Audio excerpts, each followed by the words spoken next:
What's up, YouTube? We not tuned in started General TV, aka Mr. Vacabo himself.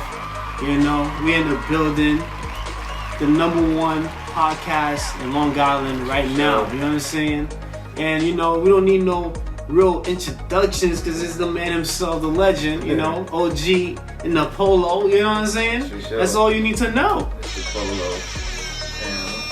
There's a Jeremy in the building. We in here. All right. Today we gonna get straight into it. We're gonna jump in straight to it because this is a serious topic, man. It's about the Ohio spill. You know, I want to say, you know, prayers and all that goes out to the victims. That not even the victims, like the people that have to live there. You know what I mean? Yeah, they got to deal with this. They got to deal with all this. You know, unfortunately, you know. And they have nowhere else to go, and they don't have that much information on this situation. Without further ado, let's get straight into it. Third, a Norfolk Southern freight train traveling from Illinois to Pennsylvania derailed in a fiery crash in East Palestine, Ohio. 38 cars derailed. 11 of those derailed were carrying hazardous materials. A few days later, authorities conducted a controlled release of chemicals from derailed cars to avoid the risk of catastrophic explosions. We're urging everyone in this area, actually ordering them to leave. Some residents are worried about returning home, wondering what the lasting impacts of the toxic train wreck could be.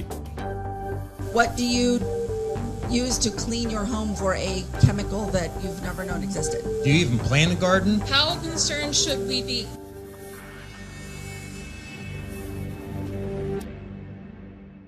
This is a very complicated situation. There's a lot of different chemicals, complex chemicals, and there's their degradation products. It's a lot to keep track of, but there are certainly health concerns. We know that a lot of these chemicals are dangerous, and we know that people are complaining of not feeling well.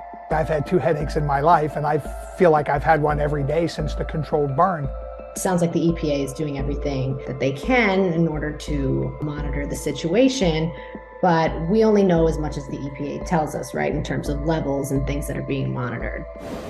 Unfortunately, train derailment is not uncommon in the US. In 2022, there were over 800 derailments and nearly 450 cars carrying dangerous materials were either damaged or derailed.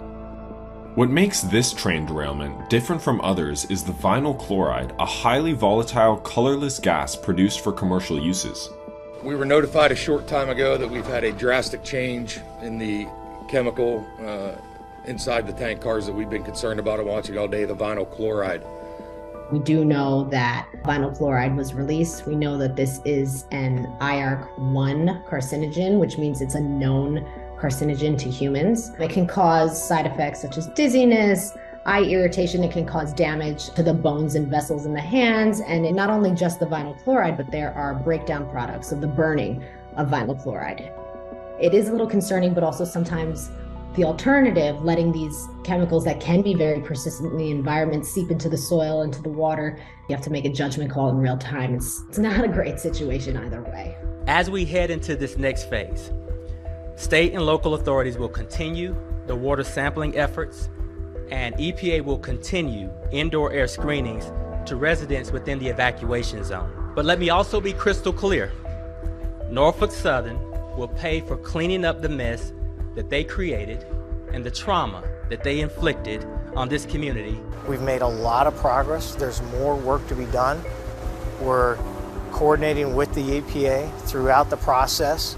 Air monitoring and water monitoring test results continue to come back. They all show that everything's clean. While the state and federal officials have assured residents that so far the water and air are testing safe, long-term consequences from the release of dangerous materials remain uncertain. Do you trust health officials telling you that your water is clean? This could last either a very long time or be done relatively soon. It really depends on how good of a job they did at burning off these chemicals. Air sampling is being done, water sampling is being done, but we also have to take into consideration people are still reporting symptoms, and just because levels that are being detected may not be immediately threatening to life and health, there could be lower levels that are still responsible for people's symptoms, and we have to take that seriously. what the situation is going to look like. There's still a lot of testing that needs to be done. That's crazy. What do you guys say about that, man? There's a lot behind that. I mean, yeah, it's, you know I what mean, I'm saying? not only the water though, you gotta think about like the air, like how Yeah, far the it air, traveled. the air, all of that, and the symptoms that she explained, like the burning and everything, it can get real. Yeah. You know what I mean? And they're saying that it's perfectly fine right now, but who's to say? Yeah, like the long-term effects. You know, if it gets into the water supply and everything, which I'm hearing it did in the lakes. You know what I mean? So it's like, yeah, cause there's clips going around with the with people showing water with stuff floating in it. Yeah. Then there's other clips with people saying they don't even see animals and there's people who's like talking about how like the water might be boiling and everything. And there's all that out there. So it's like you kind of don't know. You don't know who to believe right now, what to believe right now. Unless you're like, in it, you're not gonna really know. Exactly. Who's gonna go to the danger zone? You know what I mean? That's true, and it's just unfortunate, you know. And then the crazy thing about it is like our country could take like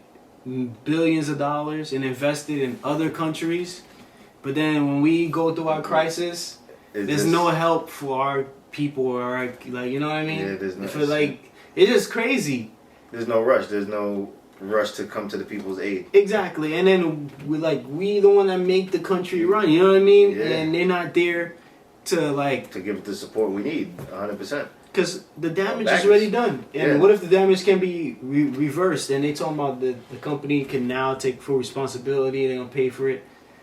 It's crazy. There's even talks. The company actually did something where they have buybacks. So maybe this might be planned. You know, conspiracy theorists. You know, but you never know, man. Like something strange is going on in this shit. Yeah, I mean, there's a reason why. I mean, who knows what, but for what reason why that happened? Because they said, because they did say, you know, they did the detectors, the heat detectors, were detecting that there was small amounts. The wheels were too hot. Really? Yeah.